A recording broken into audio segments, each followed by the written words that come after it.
வந்து நேர்ந்திடுமோ என் பிறப்பு சொந்த பந்தங்களுக்கு ஒரு தீவினை வந்து நேர்ந்திடுமோ ஆனால் நான் அண்ணன் இல்லாத பாவியடி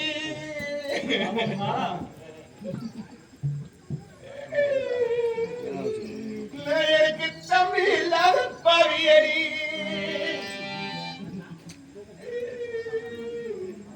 எனக்கு சொந்த பந்தம்